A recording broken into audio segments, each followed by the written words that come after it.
नमस्कार दर्शक बंधु आपण मानक अक्षय तृतीया उपलक्षे आपण मानक समस्त को अभिनंदन। आपण माने समस्ते जानिचंती वर्तमान आज मिलवा पाई जाउची को सीएम किसान योजना 2000 टंका लेखाई समस्त चाषी मानकू।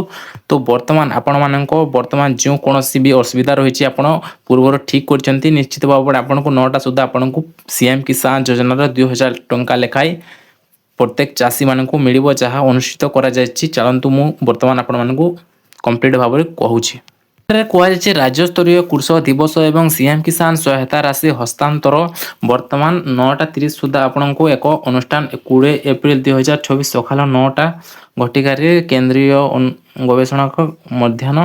पूर्व कटक वर्तमान अनुष्ठित करा जहाँ द्वारा आपण मानक सीएम किसान योजना राशि गुड़िक आपण को हस्तांतर करा जहाँ मुख्य अतिथि मोहन चरण माझी द्वारा जहाँ परिमाण उपस्थित जिते भी रही आमर कनक वर्धन सिंधु उपस्थित रही आपण को कटक भुवन 20 एप्रिल वर्तमान आपण को हस्तांतर करा जहाँ 9टा सुधा आपण मानक किसान योजना 2000 लेखाएं टंका समस्त चाषी भाई भौणी मानक निश्चित भाव में मिल जो मानकर भी वर्तमान सीएम किसान योजना टंका पाँच से निश्चित भाव में आज आपण सीएम किसान योजना टंका निश्चित भाव में मिल और आपण मैंने निज निज बैंक अकाउंट को चेक करेंगे जहाँ द्वारा आपको पैसाटी आसी कि ना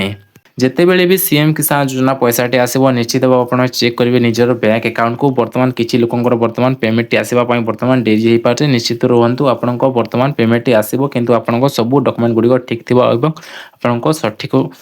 जदि आपंकर रही डॉक्यूमेंट गुड़िक आपन सीएम किसान योजना पूर्व मिली निश्चित भाव आपको सीएम किसान योजना 2000 टंका आप प्रत्येक चाषी को मिल जहाँ प्रत्येक वर्ष आपण वर्ष को 2टी किस्ती आपको नुआखाई आपन को अक्षय तृतीय मिलूँ तो निश्चित भाव आपको मिल पार ये आप चाहिए पड़े सफा सफा कहुई जापर। सो फ्रेंड्स आज रही है छोटिया इनफॉरमेशन वीडियोटी जब निश्चित भाव आपको भल लगे निश्चित भाव लाइक और चैनल न करते चैनल को निश्चित भाव सब्सक्राइब कर देवे।